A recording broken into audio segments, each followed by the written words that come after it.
In this video, we'll be hunting a box of nickels. We'll be looking for anything older than 1960, including Silver War nickels, Buffalo nickels, or anything older. We'll also be looking for any foreigns, proofs, heirs or varieties, or any other cool things we can find. This box does have one ender, and it's in the 49th roll, and it's in 1947, so we'll get there when we get to that roll. So let's start the hunt, and I'll bring you in when we have our first find. Third roll, and we have the first find of the hunt. And it is a 1946 out of Philly.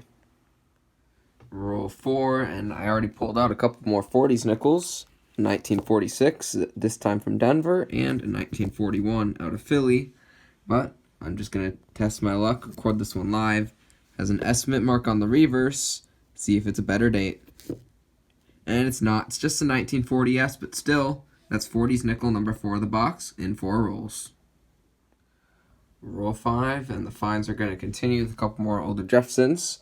This one was a reverse facing ender in 1948, and I didn't see the mint mark. It's a San Francisco, and a 1948S is a semi-keyed 8, so that's a great find. Then we have the first 50s nickel of the hunt, a 1958 from Denver. Roll 8, and we have yet another nickel from the 40s. This one is a brown-colored 1949 from Denver. Roll 10, and I already pulled out 50s nickel number 2, a 1954 Denver, but I just uncovered the oldest nickel of the hunt. And it is a 1939. If it has a mint mark, it'll be a key date. And of course it doesn't. It's a common 1939 Philly. Quickly check for the DDR, and it's not. It would be pretty strong doubling on 5 cents in Monticello, which there definitely isn't, but still, any 30s nickel is a good find. Roll 13, another nickel from the 50s. This one is a 1955 from Denver in decent shape. Next roll, another 40s nickel. And this one is another 1946 Denver.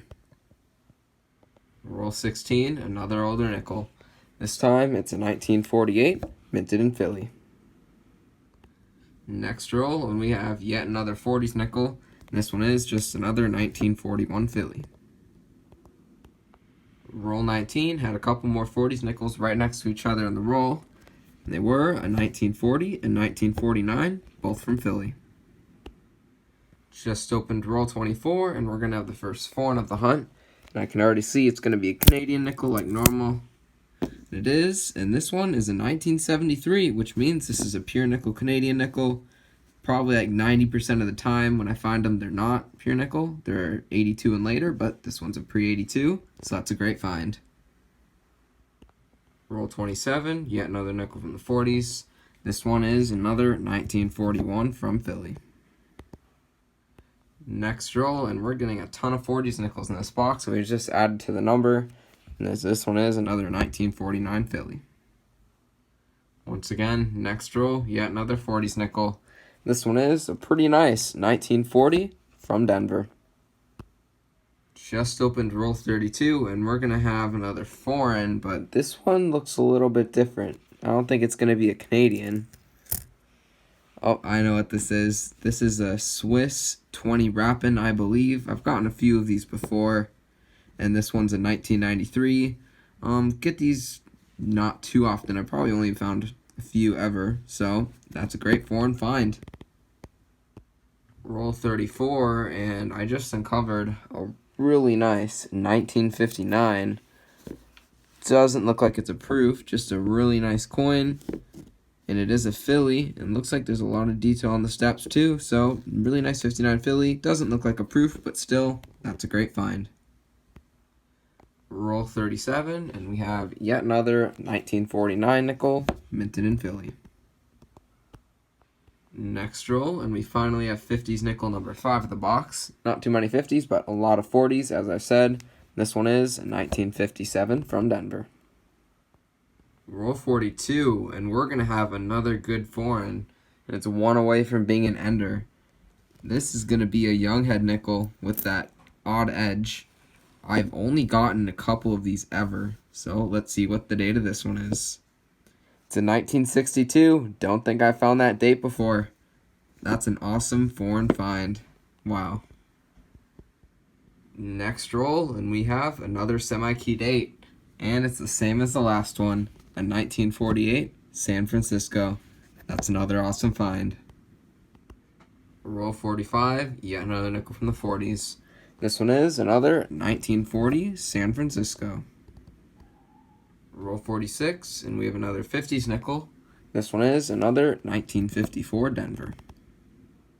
Roll 48, and it caught me by surprise, but I just uncovered a silver.